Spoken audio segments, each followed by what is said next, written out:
Director of the Mario Einaudi Center for International Studies.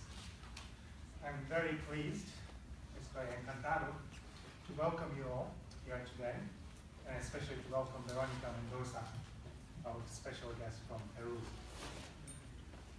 It turns out the United States was not the only country with a hotly contested presidential election last year.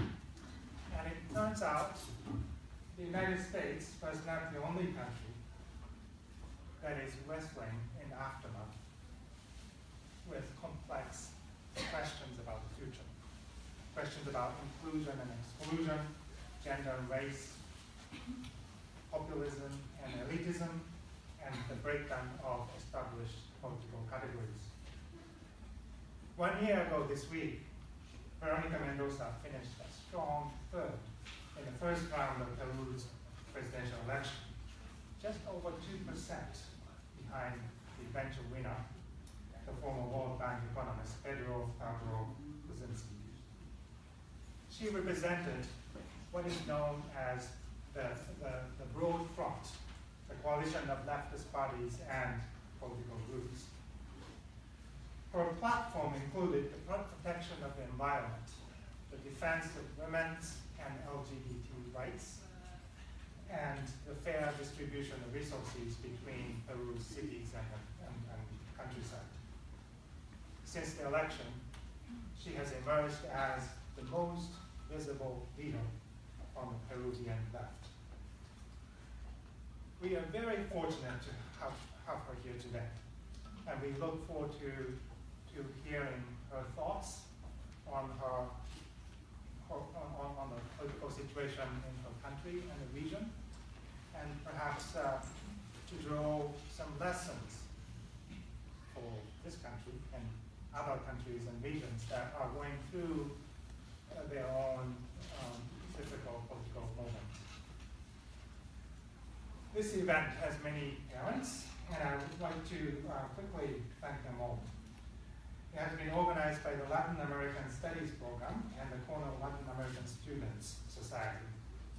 Co-sponsors are the Mario Einaudi Center for International Studies, the Cornell Center for the Study of Inequality, the Poston Institute for Global Development, the Cornell Institute for Public Affairs, the Emerging Markets Institute of the Cornell S.C. Johnson College of Business, the Feminist Gender and Sexuality Studies Program, the Cornell Graduate School Office of Inclusion and Student Engagement, and the Latino Graduate Student Coalition. Thank you all for making this event possible. Now I'd like to introduce Jose Thomas Sanchez, who will introduce Veronica Mendoza and serve as the commentator this evening. Jose is a doctoral student in the Department of Government and a graduate student fellow in the Latin American Studies Program.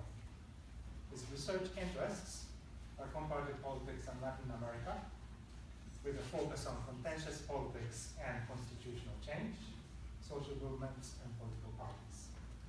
Thank you, and welcome, and give you Jose.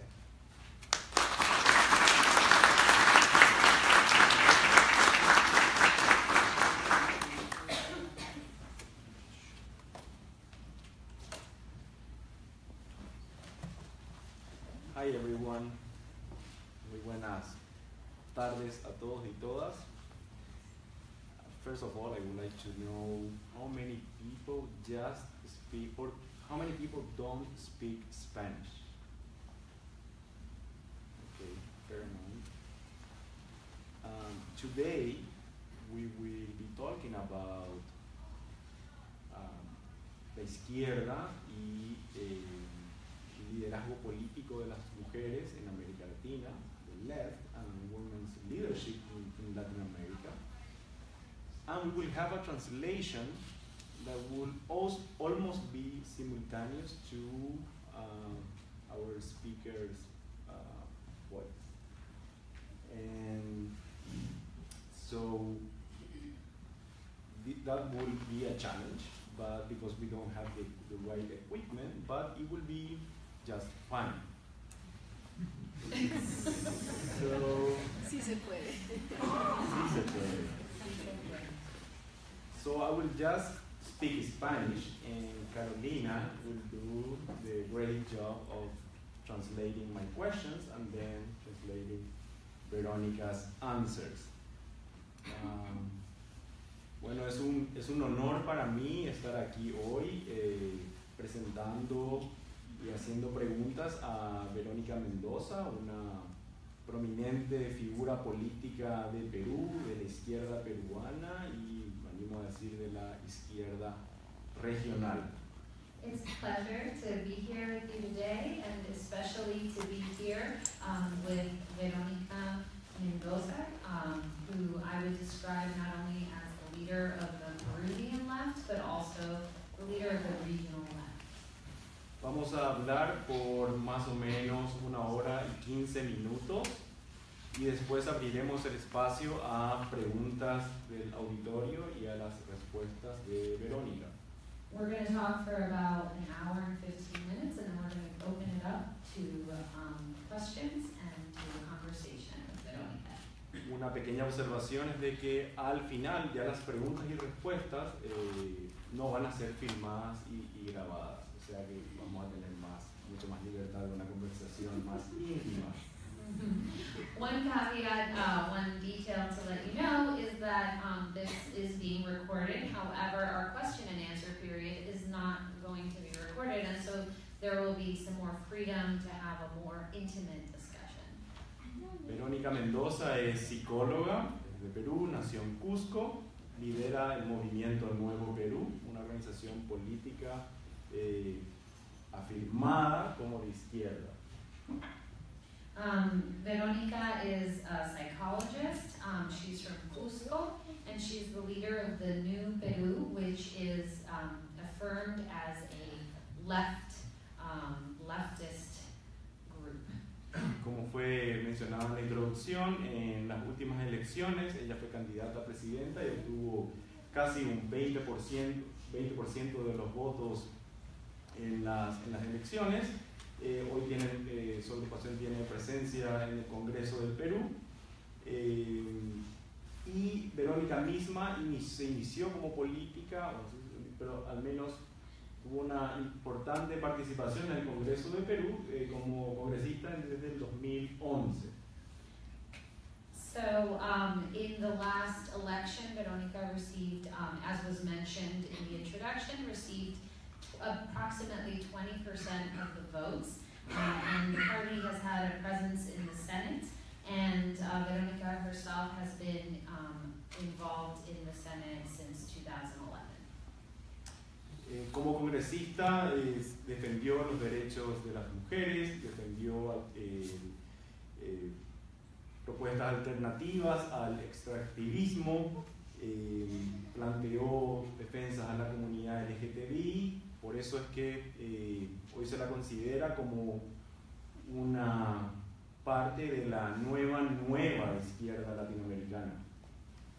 So, as a congresswoman, Verónica stood for women's rights and also created a defense against extractivism.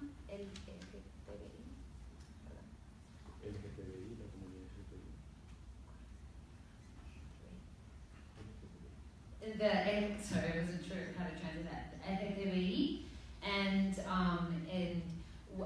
leader of what is considered the new left. Entonces hoy vamos a hablar de política, vamos a hablar de género, vamos a hablar de política en Perú, de América Latina y también, por supuesto, de las relaciones con Estados Unidos en un contexto particular como el que se vive hoy. So today we're going to speak about politics, we're going to speak about gender, we're going to speak about politics in Peru, we're going to talk about U.S. relations. Also, if I may, I just want to give my own just announcement. Then I'm going to do the best that I can to translate every word, but since it's not a simultaneous translation, I might miss some of the words. But if you only speak English and need the Spanish translation, it'll be fine. Bienvenida.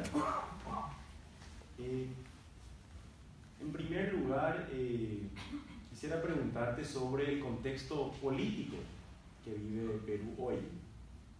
Como un breve repaso, podemos decir que la región se encuentra en una circunstancia muy particular. Las fuerzas de izquierda que han llegado a los gobiernos desde finales de los años 90 y los años 2000, hoy ya no son novedad.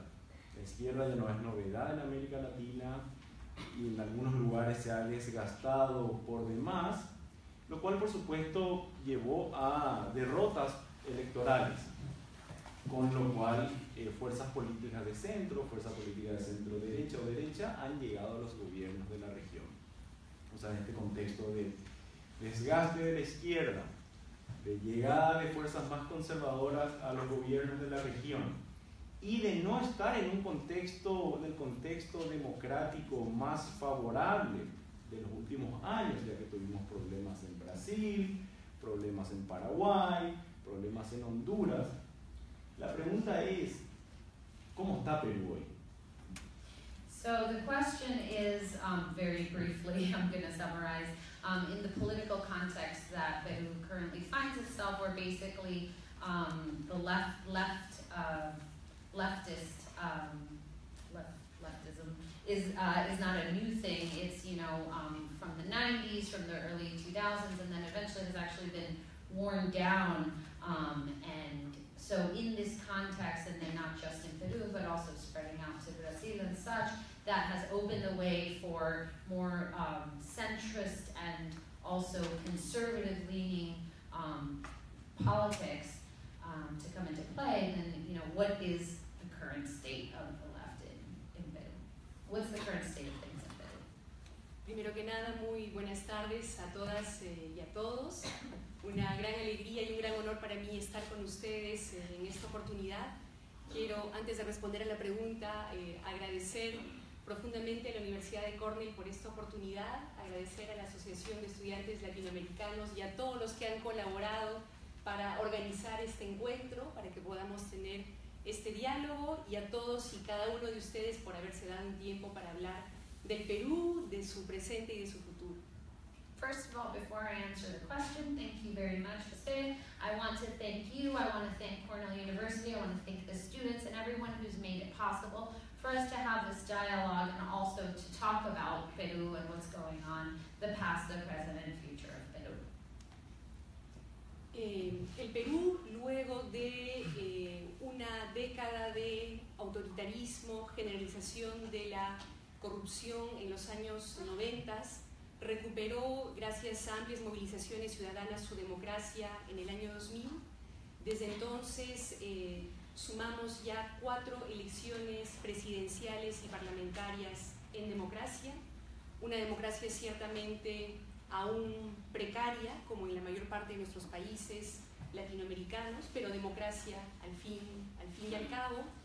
El Perú es uno de los países de la región que se ha beneficiado recientemente de los altos precios de los commodities, con lo cual, al igual que los países vecinos, ha podido en alguna medida reducir la pobreza y la pobreza extrema, pero lamentablemente los sucesivos gobiernos de turno no aprovecharon adecuada y oportunamente este ciclo de precios altos de minerales, petróleo, etcétera, para, por ejemplo, diversificar la economía, diversificar la producción en un sentido que pudiera generar más empleo, que pudiera desarrollar actividades económicas más amigables con el medio ambiente.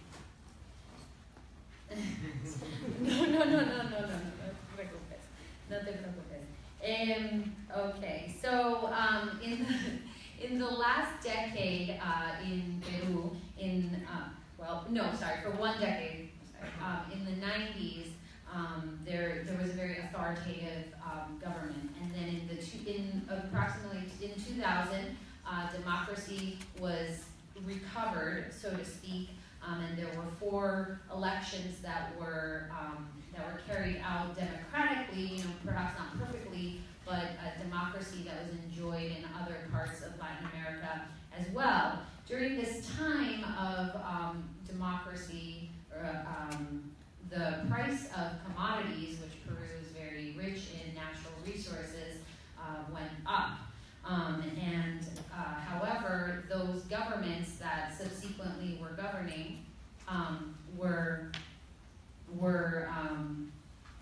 not taking advantage of those increased prices of commodities, and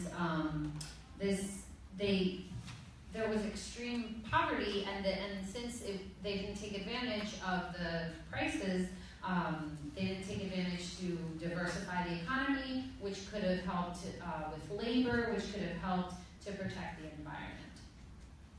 El Perú, como varios de sus países vecinos, es un territorio sumamente rico y diverso, en el cual podrían desarrollarse muchas actividades productivas. Sin embargo, el crecimiento económico que hemos tenido en los últimos años se ha centrado principal y casi exclusivamente en la extracción de petróleo y minerales.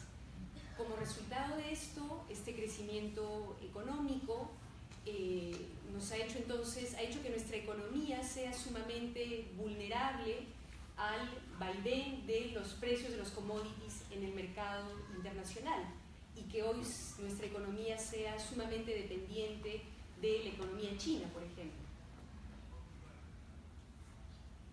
So, Peru, the land of Peru is very rich and diverse, and so this could present great, opportunities economically. But the economic growth in Peru has relied largely on extraction of natural, of oil and minerals.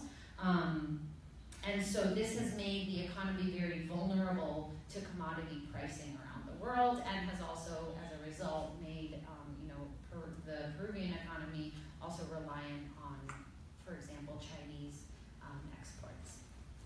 Cada vez que la economía china se desacelera, la nuestra también corre el riesgo de frenarse. Y esto podríamos haberlo revertido si oportunamente hubiéramos invertido la renta importante que generó el ciclo de precios altos de commodities en diversificación productiva. Tenemos entonces un crecimiento económico, un desarrollo económico que no es sostenible y que nos mantiene en su situación de vulnerabilidad. Pero a mi juicio, el otro problema de este crecimiento económico es que se ha dado sobre la base de una institucionalidad muy precaria, e incluso a veces debilitando o a costa de debilitar esa institucionalidad.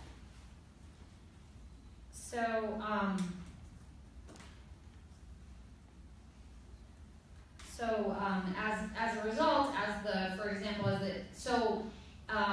Peru has placed itself in this precarious place that as the Chinese economy goes down, the Peruvian economy is also at risk of going down itself. And so this type of growth it's not sustainable, and it's very vulnerable, this type of economic growth that Peru has placed itself in. And another problem that Veronica pointed out is an institutionalism of institutionalismo Weak institutions. Oh, right, sorry. Institutional weakness that is also very precarious. Nuestra clase política ha estado obsesionada con extraer materias primas para generar renta fácil, y lo ha hecho al costo de reducir estándares laborales, estándares ambientales, estándares sociales. Esto ha generado además mucha presión en los territorios, en particular de pueblos campesinos e indígenas, mucha conflictividad social. En los últimos años, en el gobierno, por ejemplo, del señor García, tuvimos cerca de 200 muertos en conflicto social, personas que ejercían su legítimo derecho de protesta, que perdieron la vida en esas circunstancias. Algo similar ocurrió en el gobierno de Ollanta Humala, donde se llegaron a perder cerca de 60 vidas, la mayor parte de ellas en situación de conflicto alrededor del territorio y los recursos naturales. So this has caused an obsession of extraction for in order to make an easy rent, in order to get money in an easy way. And so this has caused stress on labor, on the ecology, the environment, and on social aspects, and also has in particular created a pressure in the country, out in campesino territories. And then Veronica mentioned a couple of statistics where 200 people were killed. And then in a different time, 60 people were killed under two other protesters were killed. Thank you. Primó la lógica de extraer los recursos como sea, donde sea y al costo que sea. Y en esta lógica de como sea, gana terreno la economía informal, la economía ilegal, el narcotráfico, y gana terreno también la corrupción. So under this, I'm sorry, I'm trying to write and listen to you at the same time, it's very hard. Under this idea of extracting resources, under any costs, however, under any circumstances, this has led basically led way to corruption. En estos momentos, en el Perú, como en otros países de la región, ha estallado un caso de corrupción, el caso conocido como lavajato o lavallato, que en el caso peruano está significando que nuestros 3 últimos expresidentes elegidos en democracia hoy estén siendo investigados por corrupción. So this has led to a Peruvian corruption scandal known as Lavallato, where the last 3 presidential presidents who were democratically elected are under investigation.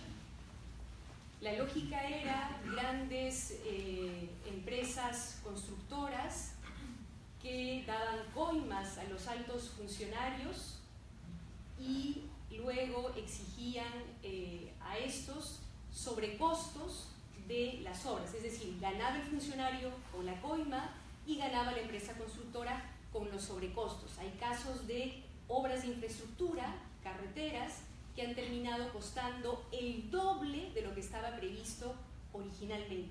Esa es plata que se ha venido robando al pueblo peruano. So there were instances where large companies were making deals with high-level politicians, where the large companies were paying off the high-level politicians, and then in exchange, the companies were getting overpaid for their jobs. And in one case that she mentions, where a road was built for twice as much as the cost that it should have been. En este escenario de debilidad institucional, de corrupción generalizada, de una democracia que se debilita y se deslegitima, no quiero dejar de mencionar la preocupación por los derechos humanos. En los últimos años, gracias a la movilización sostenida de movimiento indígena, movimiento de mujeres, movimiento de comunidad LGTBI, ha habido un avance importante de reconocimiento de derechos, primero en la sociedad, una toma de conciencia de la necesidad de respetar a estos sectores de la población, lo cual devino en algunas normas que el Estado aprobó e implementó para protegerlos, pero estos pequeños avances hoy están siendo amenazados por una ola conservadora que busca retroceder en materia de derechos humanos. Y quiero referirme de manera muy puntual a lo que está aconteciendo en estos momentos. Esta semana, en el Parlamento peruano, la principal fuerza política con sus votos ha logrado derogar, eliminar de las leyes, de varias leyes, el enfoque de género. Es decir, habíamos logrado, gracias a la movilización ciudadana, que se implemente el enfoque de género, por ejemplo, en la actividad de la Policía Nacional, por ejemplo, en el sistema penitenciario, que se apruebe una norma contra los crímenes de odio, crímenes hacia la comunidad LGTBI, y todo eso está pretendiendo ser derogado, eliminado por esta fuerza política.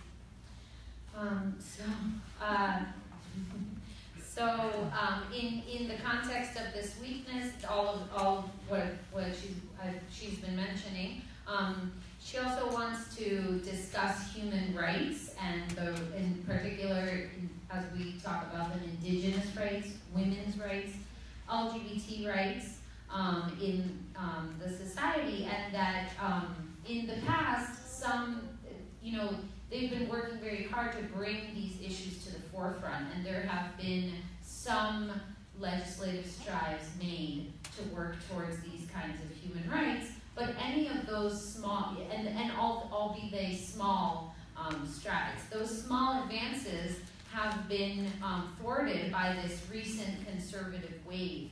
And she wants to give the example of just this week, the main political power managed to eliminate a focus on gender, meaning, for example, when they're talking about the national police, the prison system, hate crimes, and all of that that focus has now been eliminated.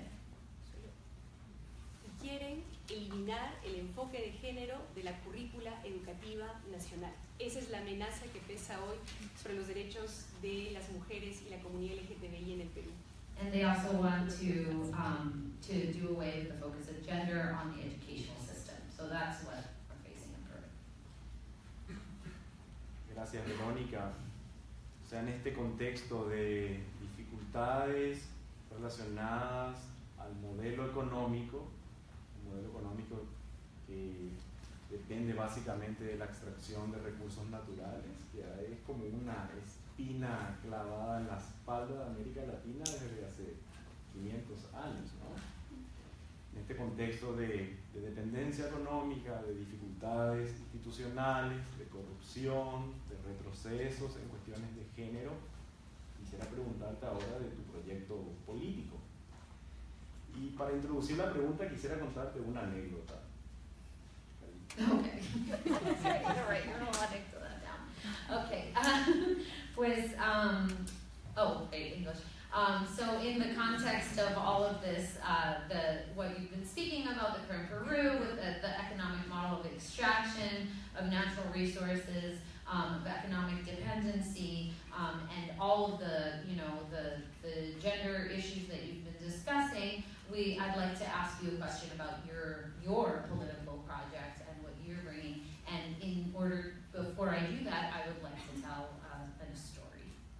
La primera vez que vine a Nueva York fue hace 5 años y le encontré a un peruano en el metro, en Manhattan, un trabajador, y él había sido sindicalista en Perú en los años 80 y me había contado que vino exiliado a Estados Unidos o huyendo del Perú en aquel momento.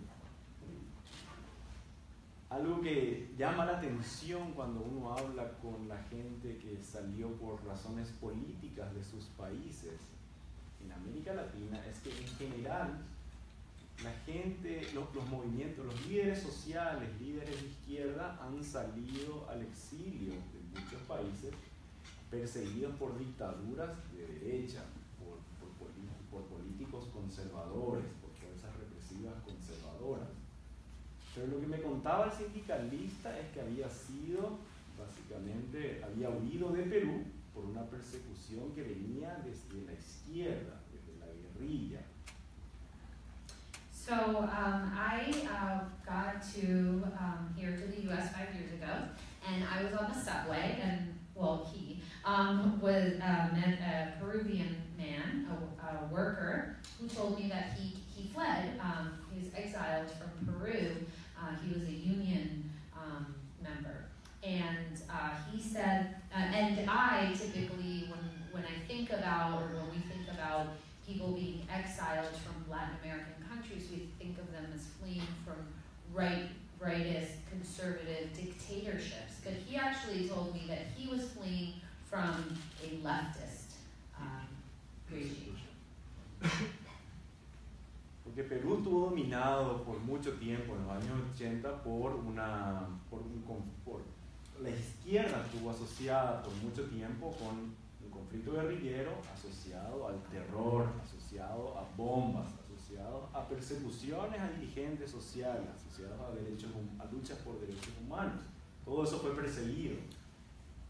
Entonces de ahí es que viene mi pregunta, porque tu proyecto político viene a reivindicar una bandera de izquierda, lo cual no significa igual que en otros países por estos antecedentes que comenté. Entonces, si podrías comentarnos tu proyecto político y cómo es que llega este proceso a crecer de una manera en que viene a renovar y a resignificar los desafíos, a resignificar una lucha progresista en un contexto como el de Perú.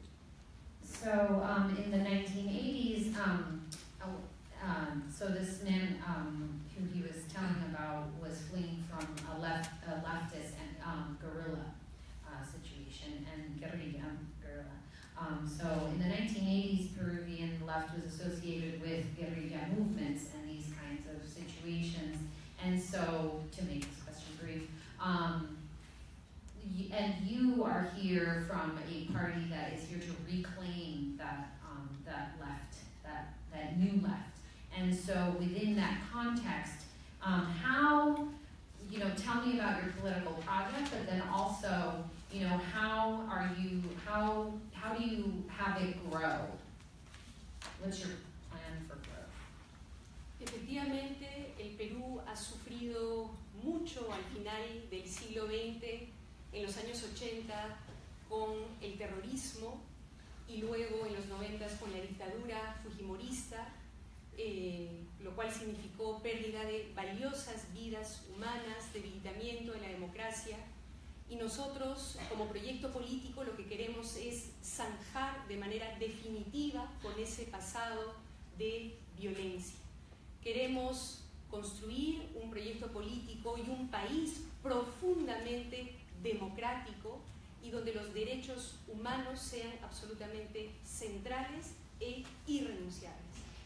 So the 20th century, the latter part of the 20th century in Peru was fraught with a lot of problems. In the 1980s, it was this terrorism that that Jose was referring to.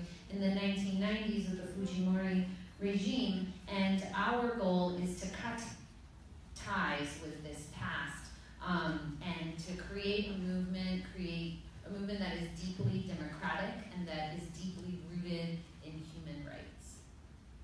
Para eso creemos, por un lado, que es necesario construir un Estado fuerte, moderno, eficiente, transparente, abierto a la participación y a la vigilancia ciudadana, un Estado que sea capaz de convocar y articular a los actores privados, inversionistas, empresarios, a los ciudadanos, a las comunidades locales, a los pueblos indígenas, para poder planificar el desarrollo económico en función de las potencialidades que hay en el territorio, para poder superar la lógica extractivista de la que hablábamos hace un momento, diversificar la economía, diversificar la producción, potenciar el agro, la ganadería, el turismo, los servicios para generar empleo digno, empleo sostenible, un Estado que sea capaz de invertir en innovación, ciencia, tecnología para empezar a darle un valor agregado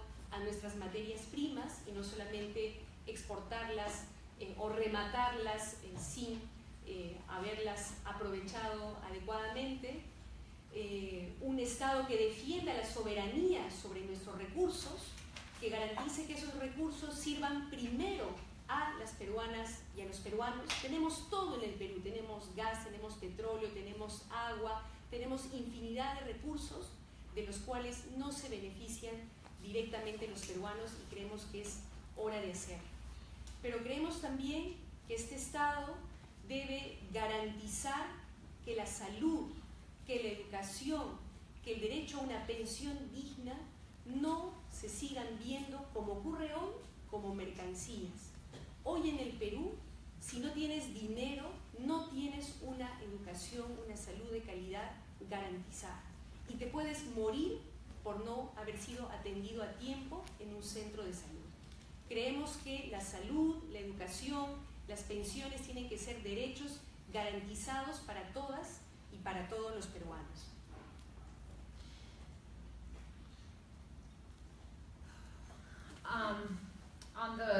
We want to create a strong, modern, efficient, and transparent political system that is able to respond to the private sector and private economy, to the private sector, to the people in general, and to indigenous groups as well as others, that has a strong economic plan that includes overcoming this extractive system and also giving value to natural resources, but also focusing on other aspects that we can take advantage of that were rich in Peru, such as agriculture, ecotourism, and other types of resources, and as well as innovation that gives value to these natural resources, and that promotes sovereignty. In Peru, we have everything. We have water, we have oil. We're very rich in natural resources, and we need to take advantage of this. And not only that, but we want people to have dignity, education, and health, not just as as merchandise that they can just buy and that you need money to have, but as an essential human right. In Peru, you can die waiting in a waiting room in the hospital, and that happens. And so we want health, education, and pensions to be a basic human rights. Y hay dos otras cosas que para nosotros son centrales en nuestro proyecto político y nuestro proyecto de país, que queremos y creemos son nuestro principal aporte a una agenda de una nueva izquierda, que son, por un lado, el tema de los derechos humanos, que mencionaba hace un momento. Creemos que la igualdad plena de derechos, la no discriminación por ninguna razón es fundamental. Por eso las políticas, los programas y leyes en materia de garantías de derechos de las mujeres, de los pueblos indígenas, de las personas con discapacidad, de la comunidad LGTBI, no son en nuestro proyecto político un tema accesorio o secundario. Para nosotros son un tema central, porque creemos que tienen que ver con el núcleo de lo que es nuestra dignidad humana. Y puedes tener todo lo demás, puedes tener una economía sostenible, puedes tener toda clase de beneficios, pero si no eres reconocido en tu esencia, en tu identidad y tu dignidad, entonces algo no está bien. Para nosotros ese es un tema central. Y el otro tema que es fundamental en nuestro proyecto político es la necesidad de entender hoy en pleno siglo XXI que no podemos seguir depredando la naturaleza como nos da la regalada gana. Estamos en tiempos de calentamiento global, de cambio climático que tiene impactos reales y concretos en este momento en Perú. De hecho, en las últimas semanas hemos sido afectados por un fenómeno climatológico, en realidad más bien por la falta de prevención frente a este fenómeno climatológico. Sabemos que esto va a seguir ocurriendo y tenemos que prepararnos, tenemos que crear, pensar, imaginar un modelo de desarrollo que sea amigable con la naturaleza, porque se trata ya de nuestra supervivencia como especie. Y se trata también de un tema de ética, de solidaridad intergeneracional, porque lo que hagamos ahora va a determinar la calidad de vida y el futuro de las generaciones venideras. Y tenemos que garantizarles agua y aire, cosa que hoy no tienen garantizada. So there's a few central themes of this new left. The first is that of human rights. And by this we mean equal rights that are equal rights are fundamental, including, within that we mean women's rights, indigenous rights, rights of people with disabilities, LGBT rights. And not only, that they are important, but beyond that are central and necessary. That you can have all of the benefits that you want, but if you don't have that, in your essence, that dignity of that who you are in your essence has dignity, then you have nothing.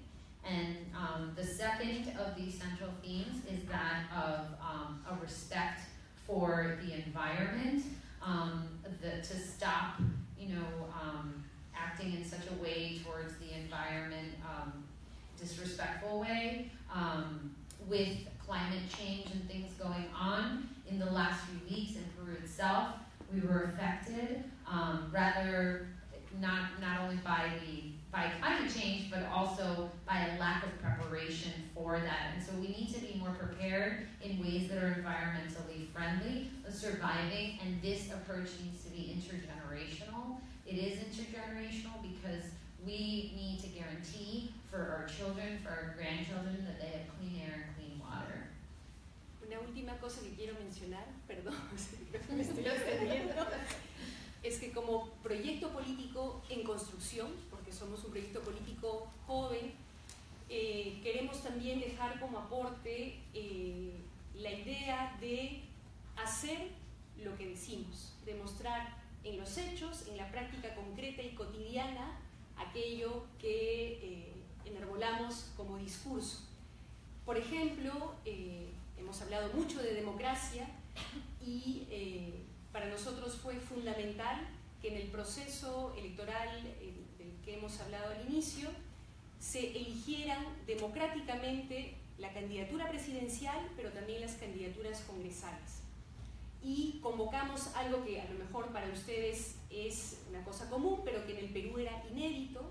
Convocamos elecciones ciudadanas abiertas para que cualquier ciudadano, cualquier persona pudiera participar y decidir quién de los 7 precandidatos que teníamos del Frente Amplio, incluida yo, iba a ser finalmente el candidato presidencial. Es decir, quisimos darle el poder a la gente, el poder de no solamente de apoyar una alternativa política, sino de ser parte de ese proyecto político.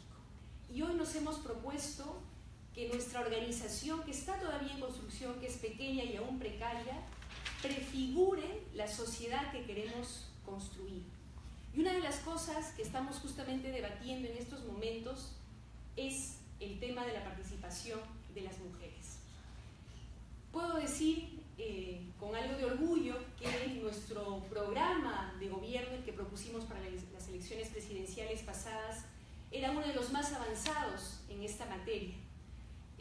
Teníamos una serie de propuestas, de política, de leyes para combatir la violencia hacia las mujeres, para el pleno reconocimiento de sus derechos sexuales y reproductivos, para garantizar una educación con enfoque de género, una propuesta que planteaba construir un sistema de cuidados para que se compartan y también introducir normas como por ejemplo el reconocimiento de la licencia por paternidad para que los hombres también compartan la responsabilidad y el goce del cuidado de los hijos. En fin, un programa para el Perú de avanzada. Y nos hemos dado cuenta que en el discurso andábamos bastante bien, pero que en la práctica, en el movimiento político, no necesariamente la cosa iba viento en popa. Y nos hemos propuesto, por ejemplo, en esta etapa, a través de una herramienta que hemos llamado Garantías de Participación Plena de las Mujeres en el Movimiento Nuevo Perú, garantizar, valga la redundancia, que en nuestro propio movimiento se respeten, se defiendan, se promuevan los derechos de las mujeres, con medidas muy concretas. Buscar, por ejemplo, que los horarios y lugares de las reuniones no sean inseguros para las mujeres, que tengamos un pequeño sistema de cuidados a nuestra medida para que las compañeras que son madres y los compañeros que tienen hijos a su cuidado puedan asistir a las reuniones. Nos hemos propuesto, por ejemplo, impedir, evitar que una persona que haya sido denunciada o sentenciada por no pasar pensión de alimentos o por violencia en el hogar no pueda ser parte de nuestro movimiento, ni mucho menos ser candidato, como ha ocurrido tantas veces, incluso en organizaciones políticas de izquierda. Entonces, aunque es difícil, nos hemos propuesto, hemos asumido este reto de empezar a hacer en la práctica, en chiquito, lo que aspiramos para nuestra sociedad. ¿Cómo se llamaba la herramienta que mencionaste? Garantías de participación plena de las mujeres.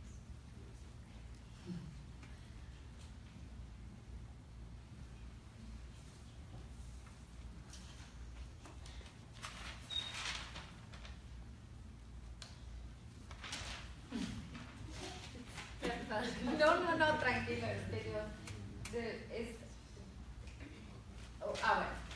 estamos en la tercera cosa, ¿verdad? Bueno. No, pero sí, entrando. O sea, entrando a la tercera. Ya dije la segunda cosa, ¿verdad? Okay. Perdón. I'm sorry, I just realized I was speaking Spanish. So I already said the second thing. I'm making sure I'm saying the third thing now. The third thing is that we're a party under construction, and so we're in development, and so we want to make sure that we do what we say. We want to make sure that our, that when we talk about democracy, that it's not just a dialogue, it's not just a conversation, but that we're actually doing it. And so we were encouraging in this past cycle a democratic election, not only on the presidential level, but on more local and congressional levels as well.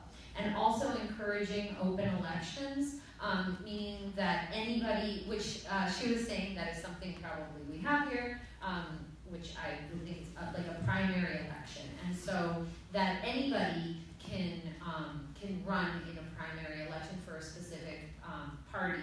And so Veronica herself was one of 7 candidates in her own party, and so we want to give power to the people to not just be part of the conversation, but to be part of the actual process of democracy.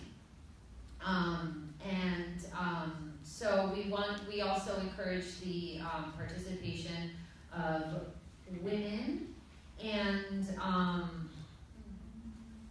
sorry, I missed a couple of the things she said, but we want to combat violence against, we want to create, an environment that combats violence against women, that promotes sexual reproductive rights, that gender in education, and paternity. These are actually the things that part of the platforms that were presented as part of their last election. But she was saying that they found that in discourse and in talking about these things that they were good, but in practice they found that it wasn't as good, and that there were some issues that needed to be addressed. And so one of the specific ways that they've been addressing this is creating a specific tool that is called the Garantías de Participación Plenaria de Mujeres, for promoting the participation of women. And so they're guaranteeing, one of the very specific things they're doing is guaranteeing a safe space for women to meet, and also where women can feel safe, but also that have like childcare available, and a place where women and men who have children and families are able to meet. Continuando con esta discusión de la relación de relaciones de género y política, es otra manera de hablar de la vida, ¿no? De la vida y la política. Quisiera profundizar un poco más, pensando en que, por una parte, históricamente para la izquierda tradicional, la cuestión de género ha sido difícil porque se planteaba como una cuestión secundaria. Primero hay que hacer la revolución, y cuando tengamos resuelto resuelto todos los problemas económicos y políticos, ahí discutiremos género. Evidentemente eso no se ha dado o ha sido extremadamente problemático. En los últimos años las mujeres han ganado y han avanzado mucho como movimiento, como organizaciones, pero también como discusión pública. Tenemos el movimiento Ni Una Menos, no sé si es un movimiento, pero por lo menos toda esta explosión en diferentes países donde se reivindicaba el derecho a la vida y a que ninguna mujer muera más víctima de feminicidios. Por otra parte, también tenemos algunos avances en cuanto a la presencia de mujeres en las principales posiciones institucionales y estatales a nivel regional. Tuvimos presidentas en varios países importantes, tenemos presidentas hoy, digamos como el pico de un iceberg que quizá está expresando un desarrollo productivo, interesante en cuanto a avances de igualdad en la política. La pregunta es, ¿cuál es tu percepción y tu experiencia respecto a las barreras que continúan hoy en la política para la participación de las mujeres? Y tu experiencia personal de abrirte espacio como mujer en la izquierda, que decía que venía con estos vicios, pero también en una sociedad patriarcal como cualquier país latinoamericano o en cualquier sociedad todavía de este mundo.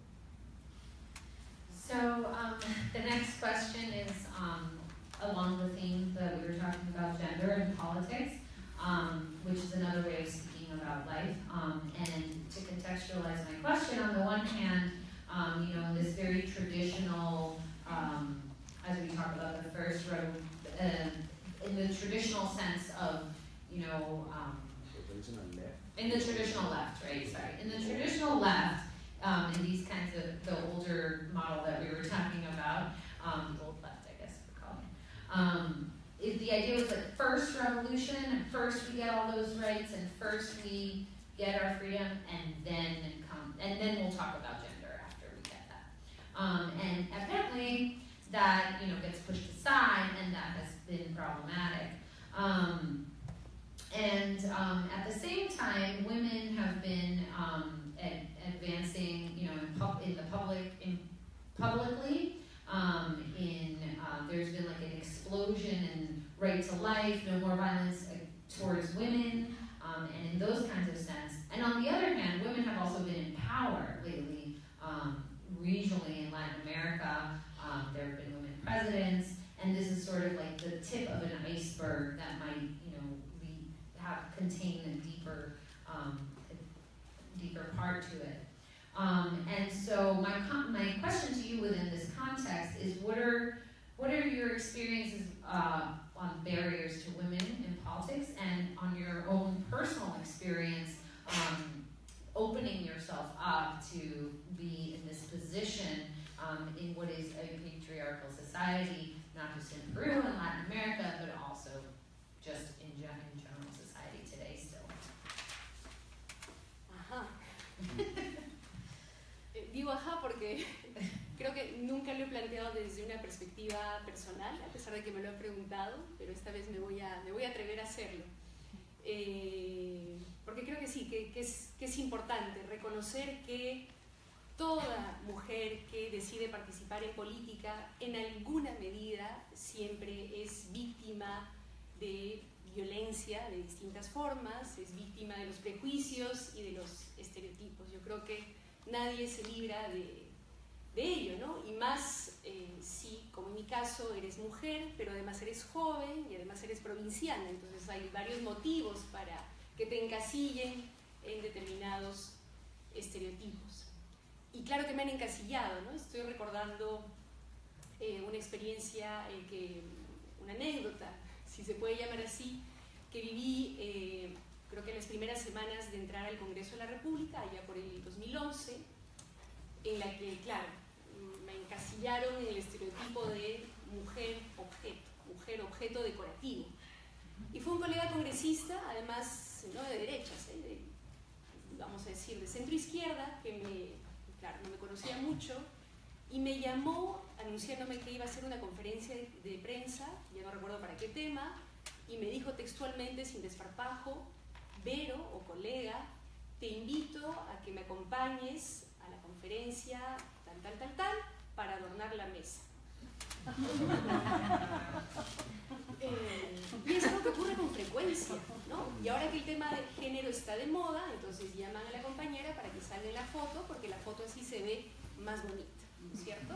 Es más aceptada.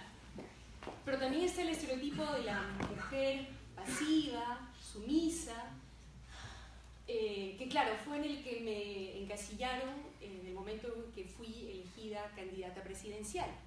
Y recuerdo a los opinólogos de derechas como de izquierdas, particularmente de izquierdas, dicho sea de paso, opinando sobre esta candidata de izquierdas elegida en esta cosa loca de las elecciones ciudadanas abiertas, y refiriéndose a mí con expresiones como, no sé si eran exactamente estas, pero más o menos, ¿no?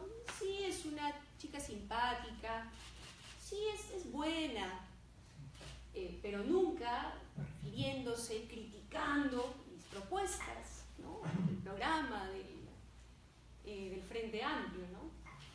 O también, particularmente los compañeros del propio movimiento, exigiéndome en la campaña electoral que fuera más agresiva en mis planteamientos, en mi expresión, que es otra manera también de reforzar ciertos estereotipos, ¿no?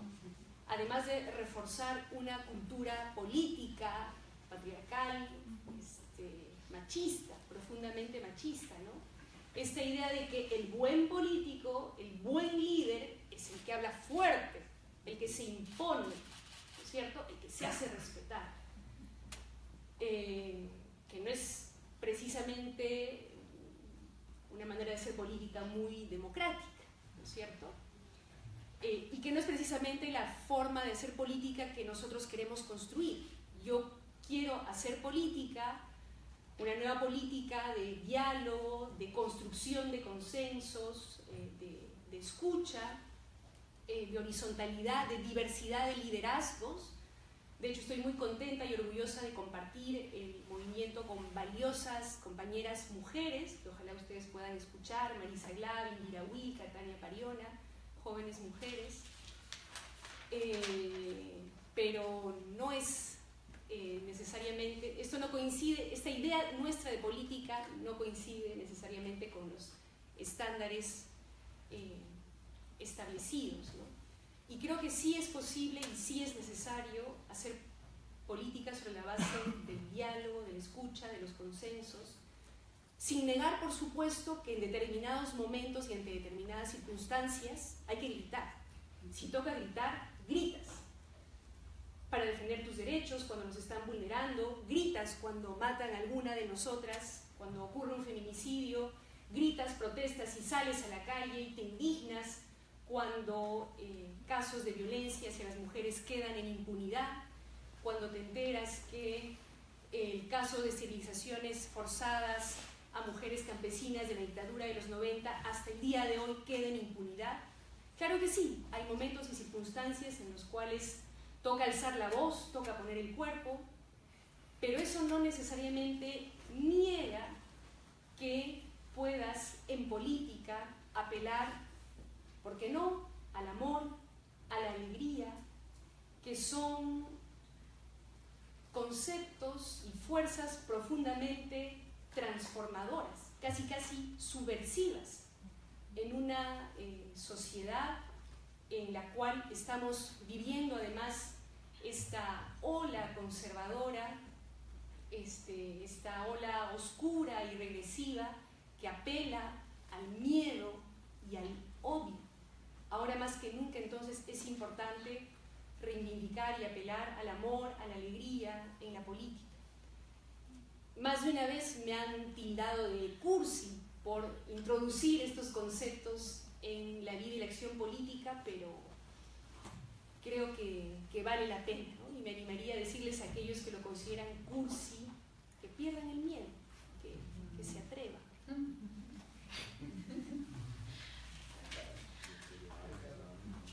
I got it.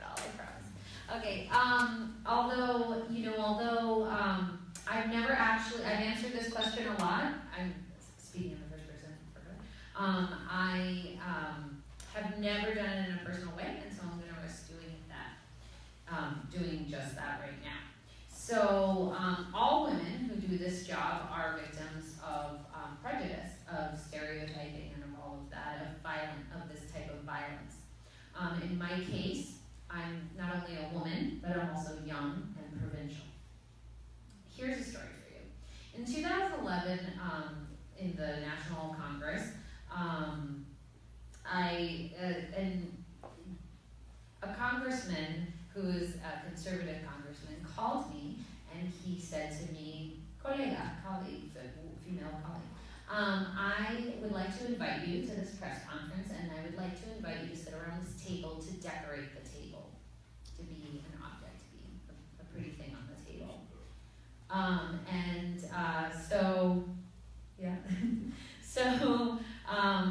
So you know, this is how they refer to the women. Other stereotypes refer to women is being passive and of being submissive.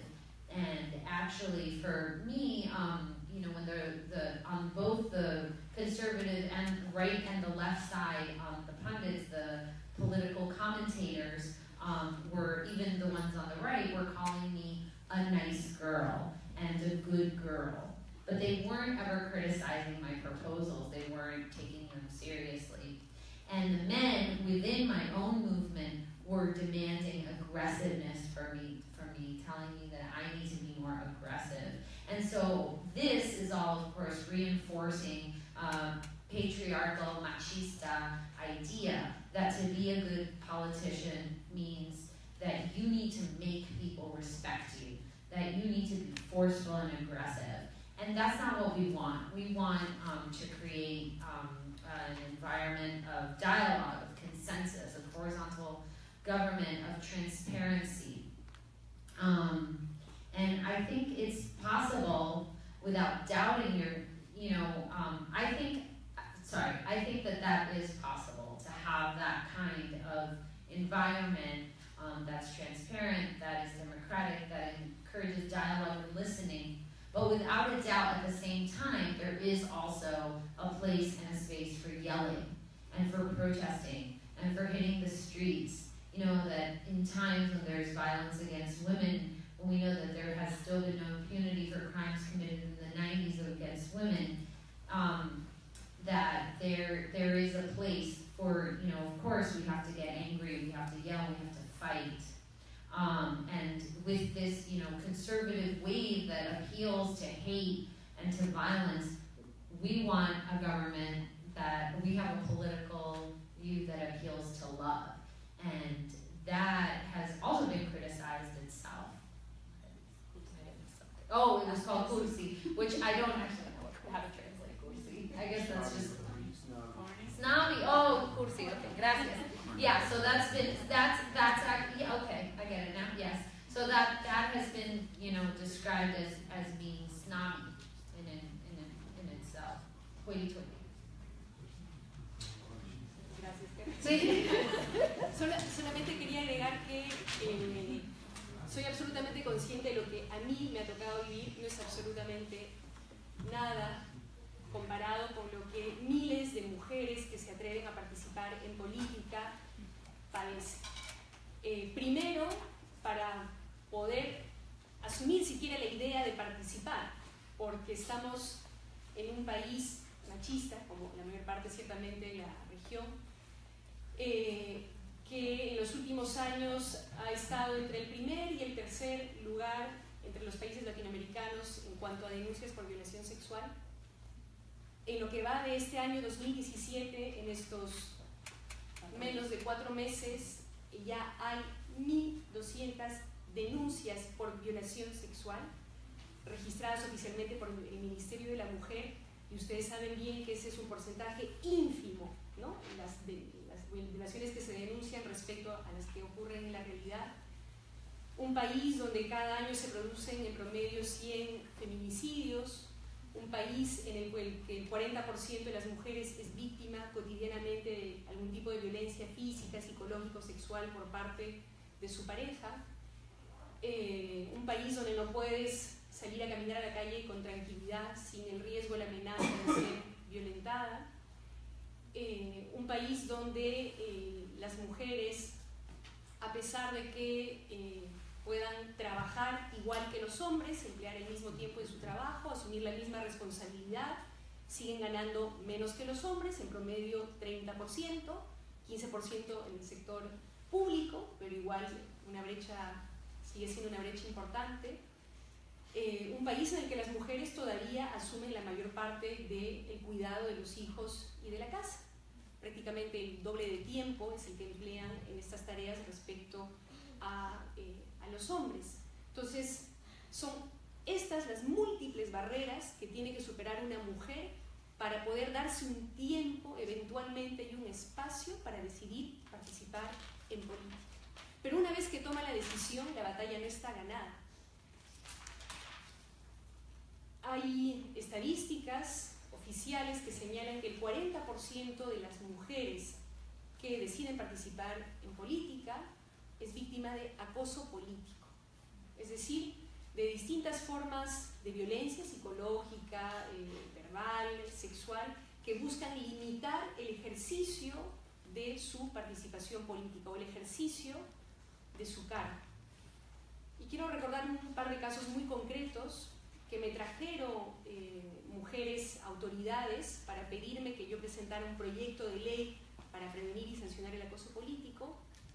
Y es el caso, por ejemplo, de una regidora que es convocada por el alcalde para hacer una gestión en Lima, una regidora de una región al interior del país, y que le anuncia en medio de la visita de las gestiones que el dinero se ha agotado y que van a tener que compartir habitación en el hotel. O es el caso de una regidora que se enfrenta a su alcalde, lo empieza a denunciar por corrupción y que al terminar una sesión de consejo recibe de él una cachetada. Y este le dice, luego de haberla tirado al piso, yo como hombre siempre quedaré bien parado, no podrás conmigo. O el caso de una mujer regidora de Puno que me contaba que al terminar las sesiones de consejo pedía ver el acta para ver si sus opiniones y sus propuestas habían sido consideradas, y dos de sus colegas, muy machos ellos, le presentaban el acta agarrándola sin que ella pudiera voltearla. En fin, son algunos pequeños casos que muestran algo que lamentablemente está muy extendido en la política en nuestro país.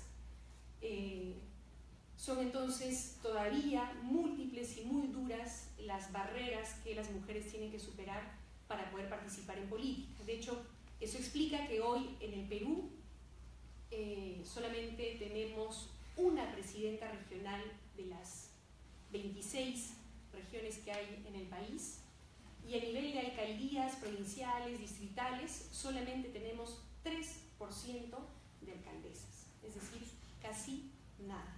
Hay muchísimo por hacer en el Perú para que las mujeres puedan tener una plena participación política.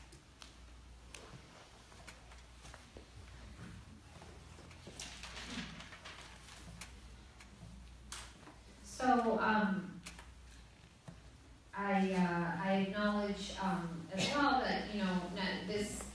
that that I am in the company of thousands of women who face incredible hurdles in seeking public office in Peru. The first comes with daring to even run at all. Peru is among the first and second in the number of violence against women. In first and second in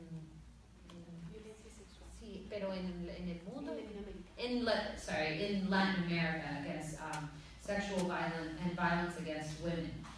There have been 1,200 cases in the last month, and that, of course, we know is cases that are brought forward, that's only a fraction of what actually happens. There have been 100 feminicides, I don't know if that's a word in English, but killing homicides against women.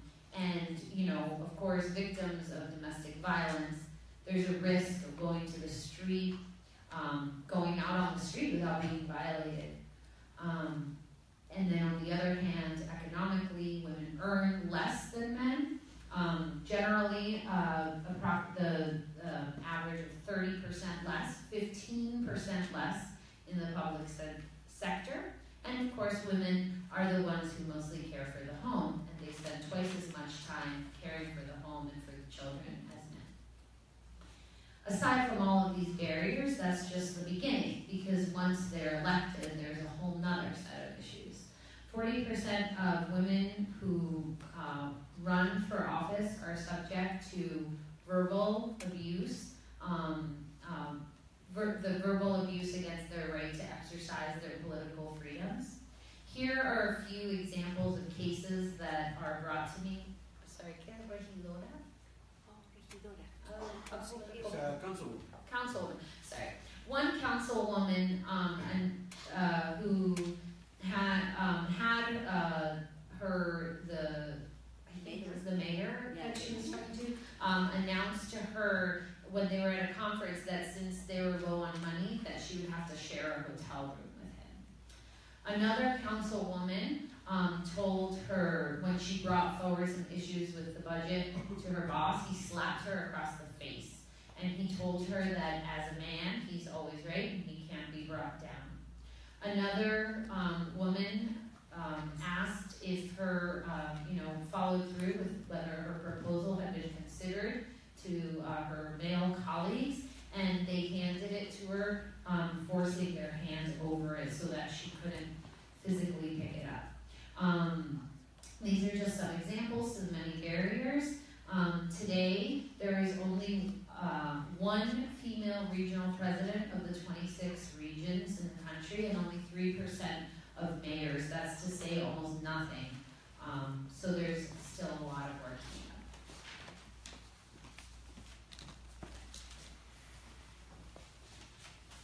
Fuerte, ha sido fuerte esta parte.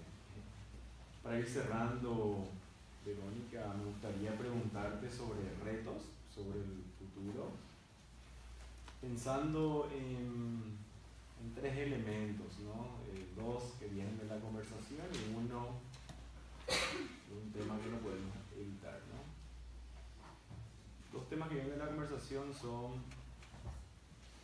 tienen que ver con el combustible político de tu proyecto, ¿no?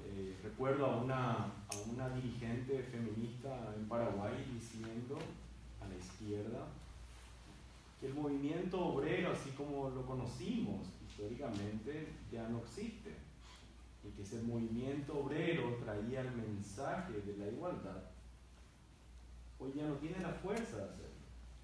Hoy es la reivindicación del género y es la lucha de las mujeres, la lucha que va a poner la cuestión de la desigualdad con mayor fuerza en nuestros contextos sociales y políticos. Cómo navegar esas aguas adelante. Yo creo que ya trataste bastante, pero simplemente quería marcar el punto. Lo otro tiene que ver con el grito que mencionabas, ¿no? Y ahí quisiera preguntar sobre la relación del grito, que es algo así como lo espontáneo, lo informal, lo desorganizado en la sociedad, versus la tensión que tiene con la política institucional, con el silencio de la formalidad, con esas dificultades, ¿no? Y como proyecto que se reivindica en conexión con las luchas sociales, cómo manejar para adelante esa posibilidad siempre latente de congelarse y silenciarse versus y la relación con el grito que siempre viene de la sociedad, ¿no? Y el tercer elemento que es el que teníamos que tratar tiene que ver con la victoria de Donald Trump en Estados Unidos. ¿Y qué efectos ves para la política regional, para Perú, para su proyecto político y construccional? So I'm just going to briefly summarize Jose's question. There's three parts.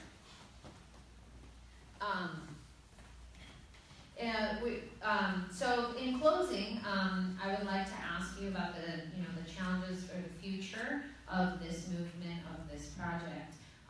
Two of those are from the discussion that we've had, from the dialogue, and then the third is another question. And the first question has to do with the struggle of women, as it relates to the struggle of, to the general struggle of freedom, equality, and how that is now embodied in the struggle for women. And you talked a bit about that, you elucidated on that very nicely, but I also did want to touch upon that. The second element that I wanted to ask about is about what you mentioned with the scream, the yelling, this idea of this disorganized, informal actions that are taken, on a grassroots level, spontaneously, that are in tension with the silence of formality. And how do you, with your own movement, with your own project, having a connection with that, with that informal aspect. And so we talked about those, but the third one is on the election in the U.S. of Donald Trump and what effects that has had on Peru and on your project.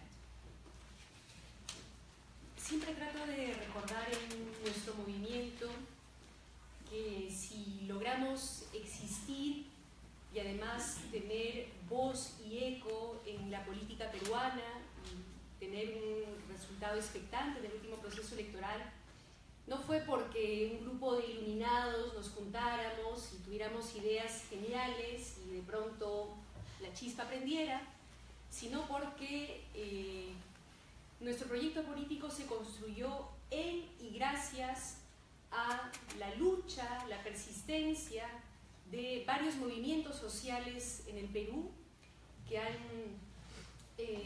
tenido mucha presencia en los últimos años. Ciertamente movimientos sociales algo precarios, algo dispersos, pero que han logrado ganar espacio en el debate público y político, que han logrado despertar conciencias, y me refiero al movimiento laboral juvenil que se dio en reacción a una intención del gobierno pasado de implementar una norma que recortaba derechos laborales, el movimiento indígena, el movimiento de mujeres y el movimiento LGTBI.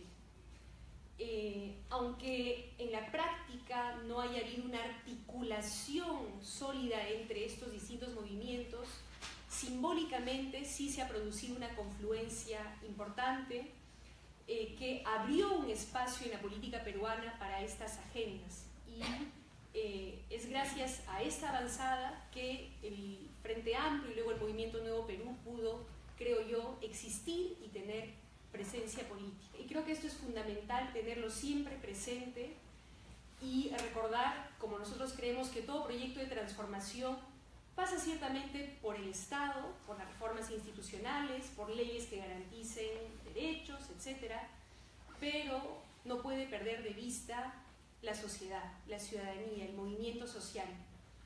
Y tiene que haber canales de retroalimentación entre estas dos dimensiones.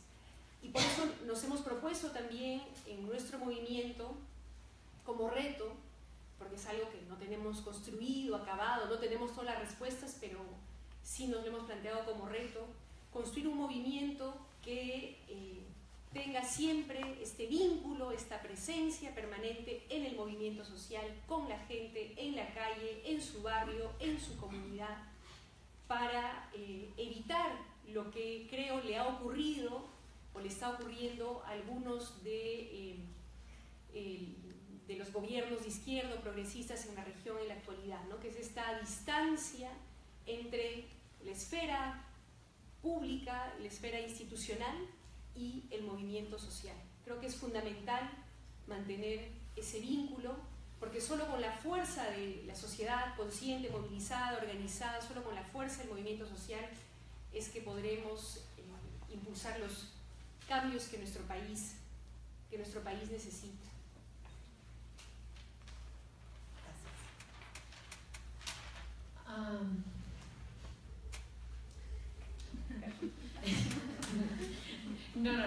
Okay, so,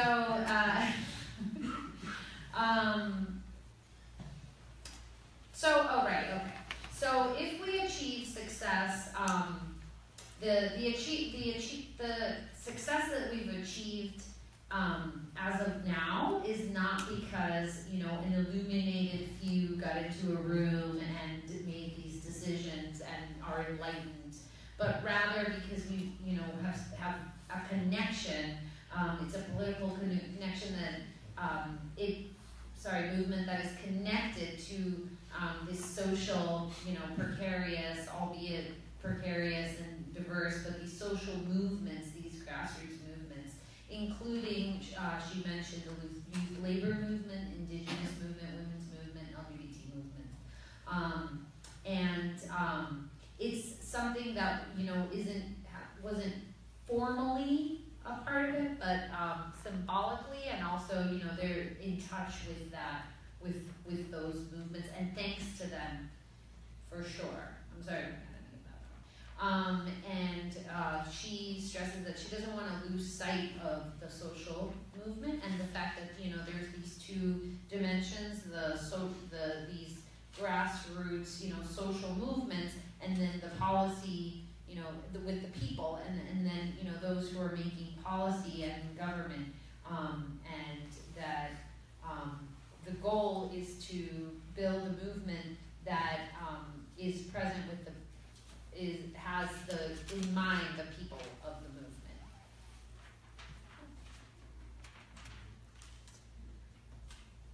Y la última pregunta. La elección de Trump aquí en los Estados Unidos, de hecho creo, ya está teniendo un impacto muy concreto y directo para el Perú, por lo menos para esa parte del Perú que está más allá de sus fronteras.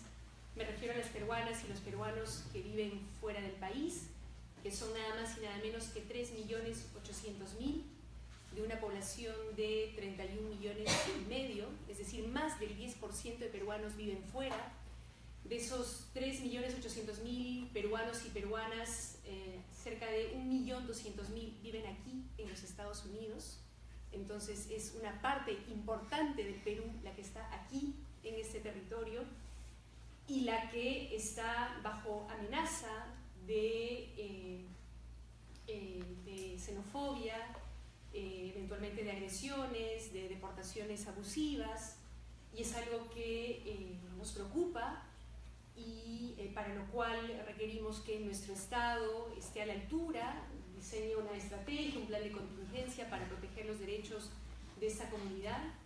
Creo que es fundamental también apelar a la organización y a la solidaridad de los propios peruanos residentes aquí en el exterior, de la comunidad latinoamericana residente aquí en los Estados Unidos, para protegerse, para cuidarse, para defenderse, de tal manera que sí, nos toca de manera muy concreta y directa ya.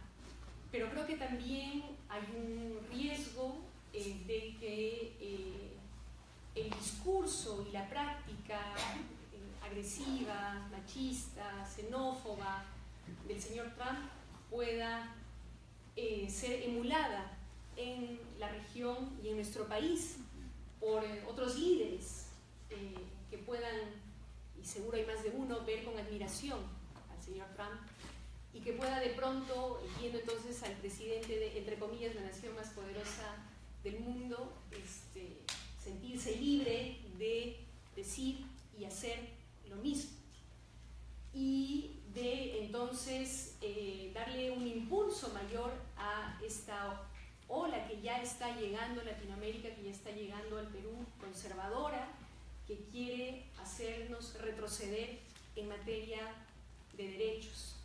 Comentaba al inicio de la conversación cómo es que esta semana en el Parlamento se ha pretendido eliminar el enfoque de género, eliminar la protección a la población LGTBI, y movimientos conservadores como estos regresivos pueden verse estimulados por la presencia de personajes como Trump, de tal manera que creo que es importante que del otro lado, quienes creemos profundamente en la democracia, en la igualdad, en que la diferencia y la diversidad no debe provocar miedo, ni mucho menos odio, sino que es algo que debe enorgullecernos y que debemos ver como una riqueza, como un potencial. También debemos organizarnos, también debemos tejer lazos de solidaridad, debemos intercambiar experiencias y replicar algo que tú mencionaste hace un momento, ¿no? Esta amplia movilización ciudadana de mujeres que recorrió América Latina y que también tuvo eco aquí, ni una menos, ¿verdad? Creo que expresiones como estas son ahora más que nunca fundamentales. De hecho, las amplias movilizaciones de mujeres el día de la toma de mando de Trump aquí también fueron vistas con esperanza y con expectativa por parte de las mujeres en Latinoamérica y en el Perú, y se genera una empatía, una solidaridad y un empoderamiento que es necesario potenciar. Así que creo que es la hora del intercambio de experiencias, es la hora de la solidaridad, es la hora de tejer esos lazos entre estos movimientos más allá de nuestras fronteras. Y eso supone un reto como ciudadanos, pero también como organizaciones políticas, que no podemos estar ajenas a estas articulaciones, sino más bien ser parte de ellas y promoverlas. Así que en esa tarea probablemente vamos a estar también en el nuevo Perú.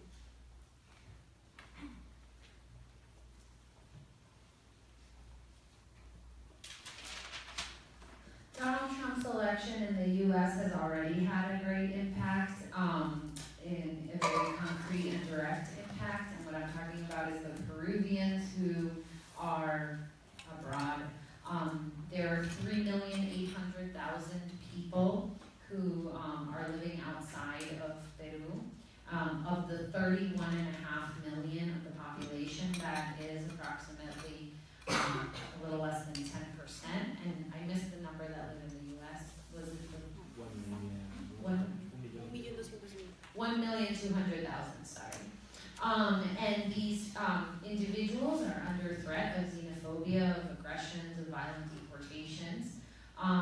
And we need for the state needs to build a plan to protect them. And in addition to that, we want to reach out to Peruvians who are living here to be a part of that plan, to create a plan. And this needs to be done now. Furthermore, the threat of this, the Trump's machista, very violent rhetoric, the threatening machista, violent rhetoric of Trump, we're afraid that it'll be emulated by conservative Peruvian leaders who already, have a tendency for that. But when people see that the leader of the, free world, quote unquote, is acting in that way, that gives a huge impulse to the conservative wave that already exists and is bringing us already backwards in terms of human rights. And then it's important that those who believe in diversity, that we should not be afraid of them, we should not be violent towards them, but rather, not only should we not be afraid, but we should be proud of our diversity. We should build a tapestry of solidarity of our diversity, and working across, beyond Peru with this movement that was mentioned before, the solidarity of women, and like, for example, the U.S., the Women's March, this is also something, that has made its way to Peru, that they saw in Peru, and that was inspiring to them. And when things like this happen, it does create a solidarity, and that this is a time of exchange of ideas beyond borders. And not only that, but it's also very crucial for political parties to participate in these exchanges of ideas. Thank you very much, Veronica. Verónica. Thank you very much, Carolina. Thanks everyone.